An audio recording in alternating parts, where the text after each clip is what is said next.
Be me, 38, a life coach and a published author. Living my best life in a minimalist apartment that I've curated to be my personal sanctuary. Everything is clean, white, and intentional.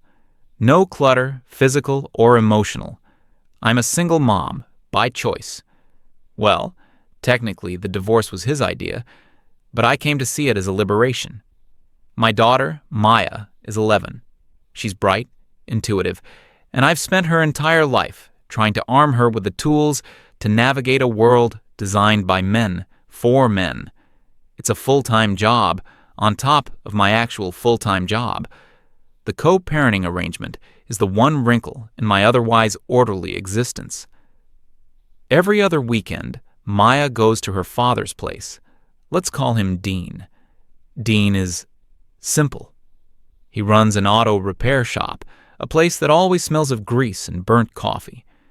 He's not a bad man, just a relic, a walking embodiment of the quiet, stoic masculinity that my work is dedicated to deconstructing.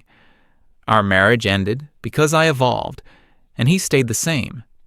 I was reading, growing, attending seminars, and building a brand around female empowerment.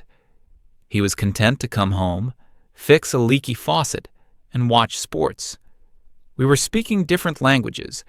I speak the language of emotional intelligence and self-actualization. He speaks the language of torque wrenches and fan belts. It was never going to work. But for Maya's sake, I maintain a civil, if distant, relationship. I drop her off on Friday, pick her up on Sunday, and we communicate via a court-mandated app for scheduling. It's functional. A few months ago, maybe late summer, Maya's tablet stopped charging. It was one of those expensive ones, a gift from her grandmother. I tried all the usual tricks, different cables, different outlets, the old turn it off and on again routine. Nothing. The screen remained stubbornly black. Maya was upset, naturally. That thing was her connection to her friends. I saw it as a teachable moment. I sat her down and explained that we shouldn't form unhealthy attachments to material possessions. I told her this was an opportunity to learn about impermanence. She just stared at me with those big, serious eyes of hers. I told her we could look into getting a new one, something from a more ethically minded company. The subject was closed, I thought. The following weekend was her weekend with Dean. As she was packing her bag, she picked up the dead tablet. She asked if she could take it with her. I asked why she'd want to carry around a useless piece of electronics. She just said she wanted to show her dad. I didn't think anything of it. Let him see it. He'd tell her the same thing I did. It's broken, get a new one. So I let her pack it. Friday came. I drove her over to his house.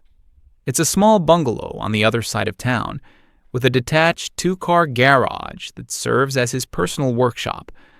The place always gives me a headache. There are tools everywhere, half-finished projects on workbenches, the air thick with the smell of sawdust and solvent, the opposite of my carefully controlled environment. Dean came out to the car.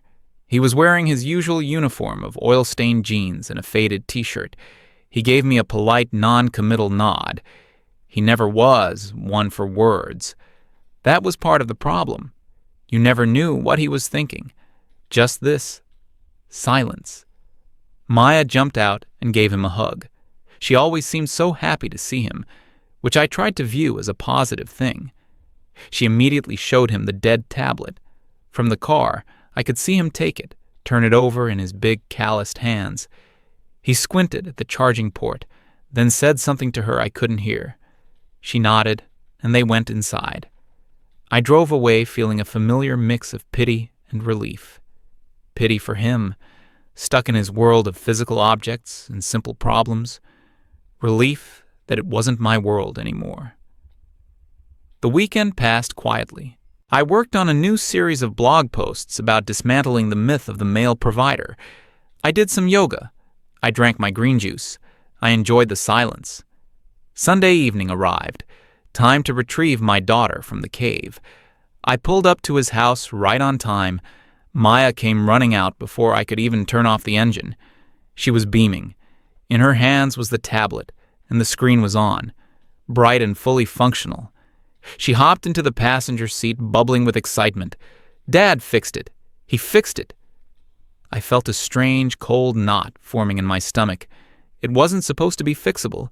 I had declared it a lost cause. "How?" I asked, trying to keep my voice neutral. She launched into a detailed explanation that made my eyes glaze over.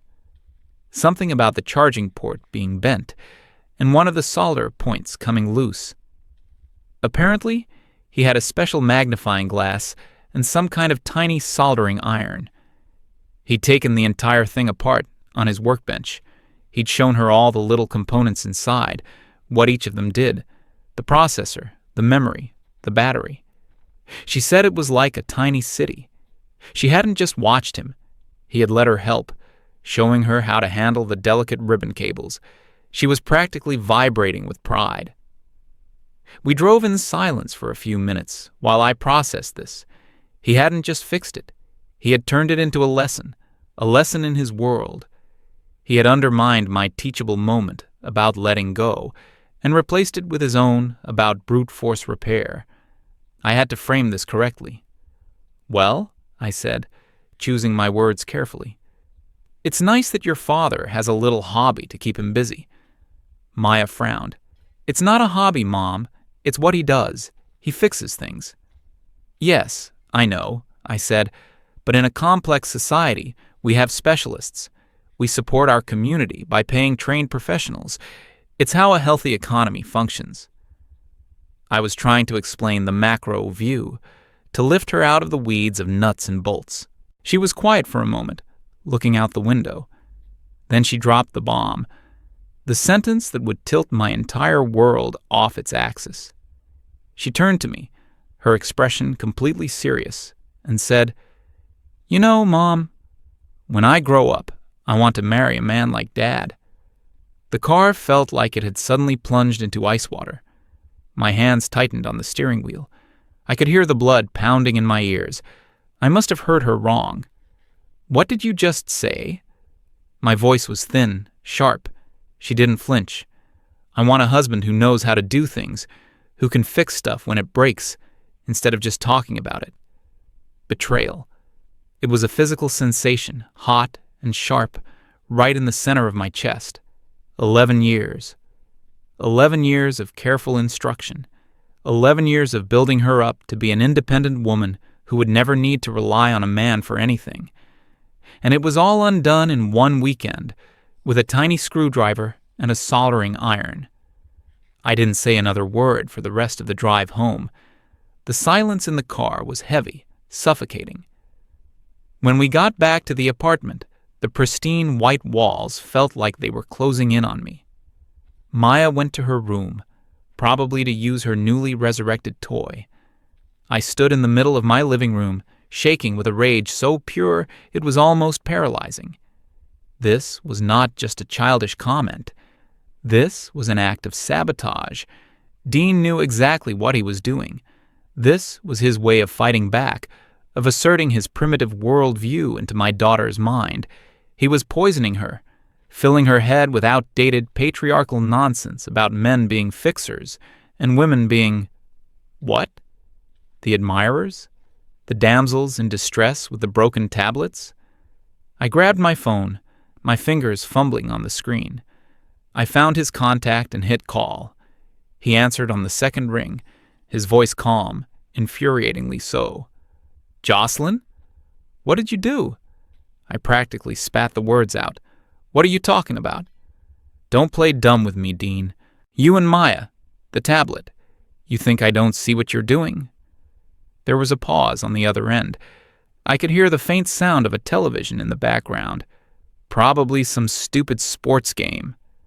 "I fixed her tablet," he said slowly, as if talking to a child. "She asked me to." "You indoctrinated her." I was pacing now, my voice getting louder. "She came home talking about wanting a husband who can fix things. A husband like you, after everything I've taught her." "Jocelyn, she's 11. She was just happy her toy was working again." His condescension was like gasoline on a fire. "No, This is how it starts. With these little things, you're programming her to value traditional male roles, to see men as providers of practical solutions. You are actively undermining my parenting." "I'm her parent, too," he said, his voice hardening for the first time, "and I'm going to teach her what I know. That includes how to be self-sufficient." "Self-sufficient?" I laughed, a harsh, ugly sound. "You call making a little girl dependent on a man's ability to fix her gadgets self-sufficient? I'm teaching her to be intellectually and emotionally self-sufficient, to lead, not to follow some guy with a toolbox." "Okay, Jocelyn, I'm not doing this." "Oh, yes, you are. From now on, your visits will be supervised. I'm not letting you fill her head with this toxic 1950s garbage anymore." I hung up before he could respond. My heart was hammering against my ribs. I felt righteous. I was a mother protecting her child. I had drawn a line in the sand. The next day, I put my plan into action. Operation Deprogram Maya. I started by calling Dean's sister to inform her that for the foreseeable future, I would be exercising my right to ensure Maya's emotional and philosophical well-being during visitation. She was silent for a moment, then told me I was being ridiculous. Typical. The whole family was trapped in the same backwards mindset. I informed Maya that her next weekend with her father was canceled. I told her we were going to have a mommy-daughter emotional wellness retreat at home. The look on her face was one of sullen disappointment, proof that the poison was already taking hold. That weekend, I curated a special curriculum for her. We started with a documentary about pioneering female CEOs. Maya slumped on the couch, scrolling through her tablet the entire time. I made her listen to a podcast I admired, one hosted by a woman who had traveled the world alone. Maya put in her earbuds after 10 minutes and listened to her own music. Every attempt I made to engage her with stories of powerful, independent women was met with a wall of adolescent indifference. It was infuriating. It was like he had installed some kind of firewall against my influence. I realized I needed a different approach. I had been telling her. Now, I needed to show her. I needed a practical demonstration of female competence and independence. The following week, the perfect opportunity presented itself. I had been wanting a new bookshelf for my office for a while. I decided I would buy a flat-pack one, and we would build it together. It would be the perfect metaphor. We, two strong women, would construct something useful and beautiful with our own hands. We didn't need a man. We were the architects of our own lives and our own furniture. I ordered one online, a chic, minimalist design. It arrived a few days later in a long, heavy box. I dragged it into the living room with a grunt. That Saturday, I announced the start of our project. "Today, Maya," I said with a flourish, "we are going to build a bookshelf." She looked up from her tablet, unimpressed. "Don't you just call a guy for that?" My eye twitched. That is precisely the attitude we are going to dismantle today. We are the guys. Now come on. I sliced open the box with a kitchen knife. The contents spilled out onto my clean floor, a dozen or so white panels of varying sizes, and a bewildering assortment of screws, dowels, and tiny metal bits in a plastic bag. And the instructions. A single multi-folded sheet of paper covered in cryptic, wordless diagrams. No problem. I was a smart, capable woman. I could decipher this. It was just a logic puzzle. "Okay," I said, trying to project an aura of confident competence. "First, we identify all the parts." An hour later, we were still identifying the parts. The diagrams were useless. Panel A looked identical to Panel F. The screws labeled C3 were indistinguishable from the ones labeled D8. The whole system was intentionally obscure, clearly designed by men to make women feel incompetent. I could write a whole seminar on the patriarchal design of flat-pack furniture instructions. Maya had given up about 30 minutes in, and was now lying on the couch, watching me struggle.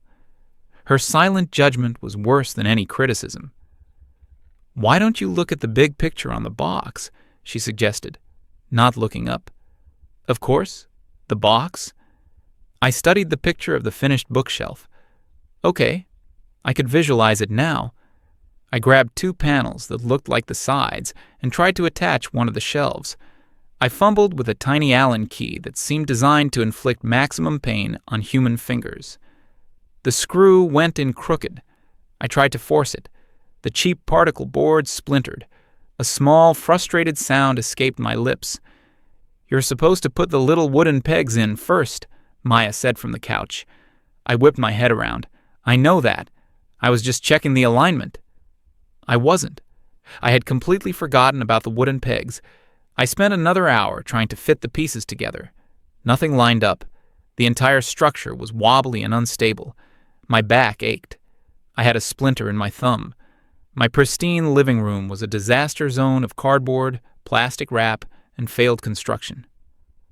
Finally, I sank to the floor, defeated. The half-assembled bookshelf leaned against the wall at a drunken angle, a monument to my failure. Maya finally sat up and looked at the mess. She didn't say Dad could have done this in 20 minutes. She didn't have to. Her silence screamed it. I looked at the crooked shelf, then at my daughter, and for the first time in a long time, I felt a tremor of genuine doubt. My theories were beautiful. My ideals were pure.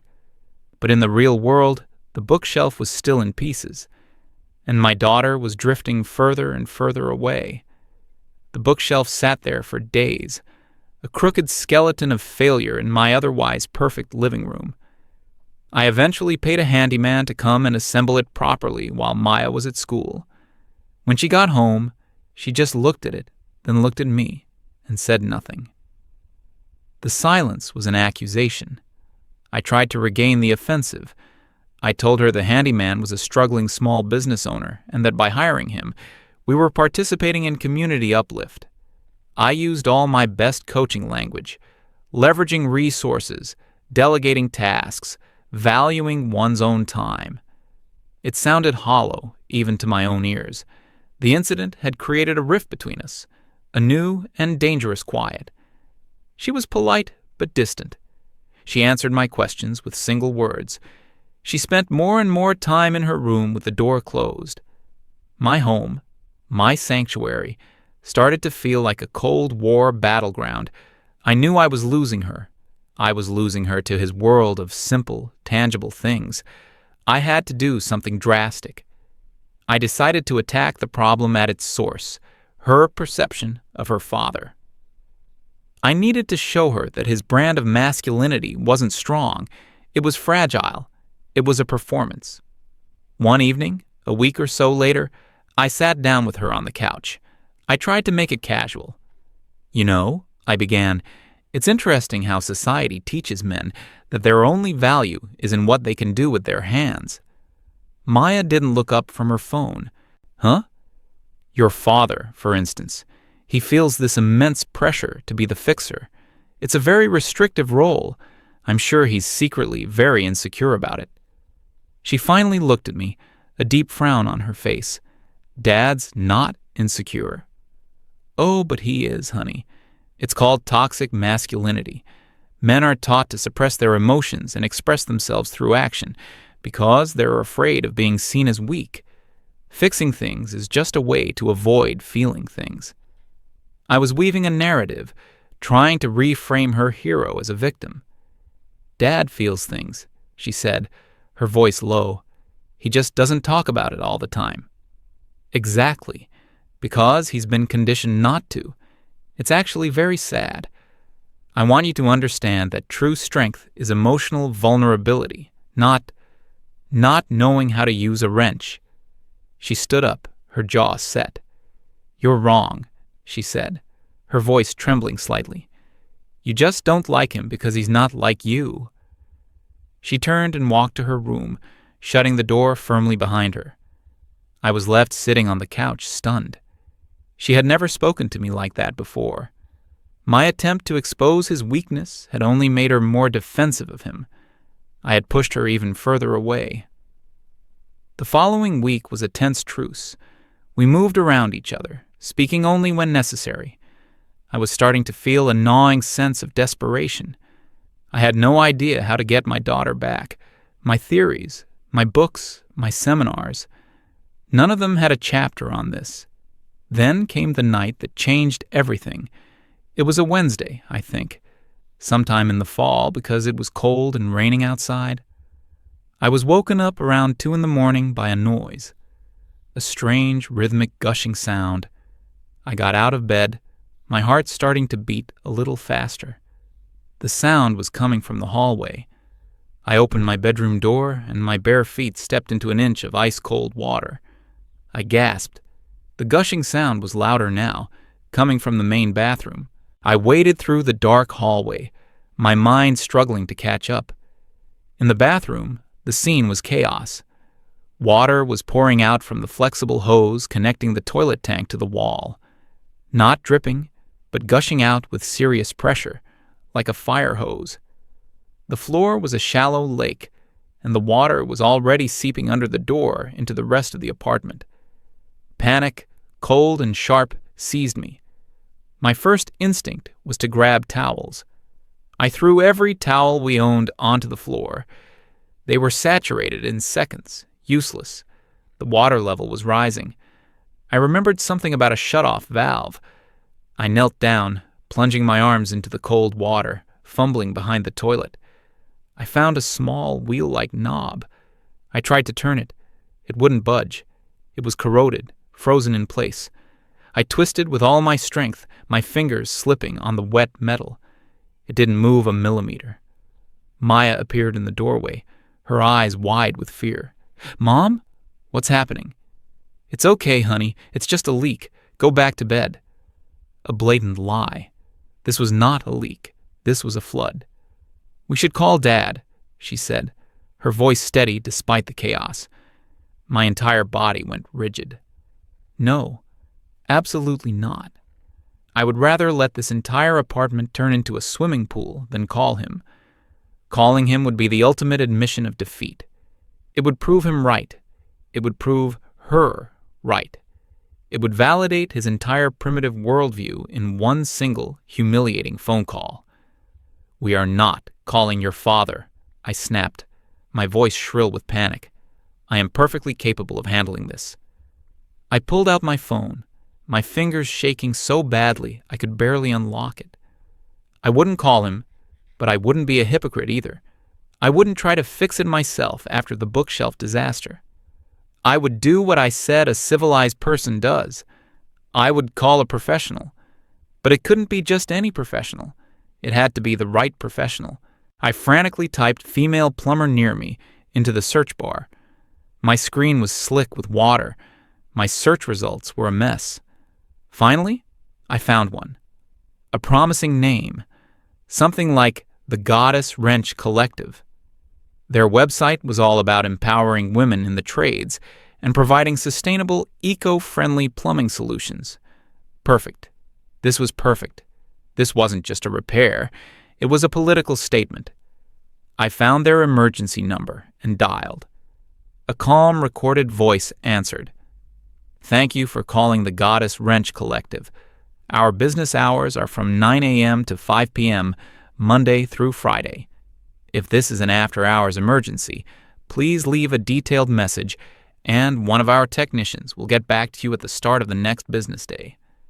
The next business day. That was 7 hours away. I looked at the water, which was now creeping into the living room, threatening my expensive rug. In 7 hours, my downstairs neighbors would be calling the fire department. I hung up, a wave of hopelessness washing over me. Maya was still standing in the doorway, watching me. Her expression wasn't scared anymore. It was knowing. She was watching my ideology crumble in real time. "Mom," she said again, her voice soft but firm, "just call him." "No," I shouted, the word echoing in the water-logged hallway. "We will find another way." But there was no other way. I knew it. She knew it. Maya turned without another word and went back to her room, closing the door. Good, I thought. At least she's out of the way while I figure this out. I desperately searched for another 24-hour emergency plumber, my principles dissolving with every passing second. Every number I called went to an answering machine or a service that said they couldn't have anyone out for at least an hour. An hour. The water was already over my ankles. Maybe 15 minutes passed. It felt like an eternity. Then I heard a knock on the front door. A solid, firm knock. My blood ran cold. It couldn't be. I waded through my ruined apartment to the front door, my mind racing. Who could possibly be here at this hour? I opened the door, and there he was. Dean. He was wearing work boots, jeans, and a jacket thrown over a t-shirt. His hair was messy, like he had just rolled out of bed. In one hand, he held a large, heavy-duty toolbox. He didn't look at me. His eyes went past me, scanning the flooded hallway, assessing the situation with a quick, professional glance. He heard the sound of the gushing water from the bathroom. He didn't say hello. He didn't say, "I told you so." He didn't ask what happened. He just walked past me, his boots sloshing through the water, and headed directly for the source of the problem. I stood by the open door, paralyzed. Maya appeared from her room. She had her phone in her hand. She had gone behind my back. She had called him. Dean was already in the bathroom. I heard a metallic clank as he opened his toolbox. I followed him, standing helplessly in the doorway. He had a flashlight in his mouth, pointing the beam at the back of the toilet. He took out a huge, industrial-looking wrench. He put it on the shut-off valve that I couldn't move. He braced himself. There was a loud groan of protesting metal, and then a solid, satisfying thunk. The gushing sound stopped, instantly. The sudden silence was deafening, broken only by the sound of dripping water. He hadn't even broken a sweat. He took the flashlight out of his mouth and got to work on the broken hose, moving with an economy of motion that was almost hypnotic. He didn't need instructions. He didn't need a seminar. He just knew what to do. I stood there, useless, watching him single-handedly save my home. My theories, my blog posts, my empowerment speeches, they were all just words, hot air. In the face of a real crisis, they were worth less than the wrench in his hand. He was a man of action in a world of consequences. I was a woman of words in a world of ideas. And right now, my ideas were all underwater. Maya came and stood beside me. She didn't look at me either. She watched her father. Her expression was one of pure, uncomplicated admiration. It took him maybe 20 minutes to replace the broken hose with a new, heavy-duty one he had in his toolbox. He tested it. No leaks. The crisis was over. He packed his tools away, closing the box with a final, decisive click. He stood up and walked past me, heading for the front door. He still hadn't said a single word to me. His silence was more damning than any insult he could have hurled. It said, "You are not relevant to this situation." At the door, he finally paused and turned. He looked at Maya. "It's all fixed," he said, his voice quiet. "Try and get some sleep." He was about to leave, and then my daughter did something that broke me completely. She ran to her bedroom. I thought she was going to get a blanket or something. She came back out with her school backpack, already packed. She walked right up to her father. "I'm going to stay with you for a few days," she said, "until Mom gets this cleaned up." It wasn't a question. It was a declaration. She was choosing. She was choosing him. Dean looked from her face to mine. For the first time, he met my eyes. There was no triumph in his expression, no smug satisfaction, just a deep, weary sadness.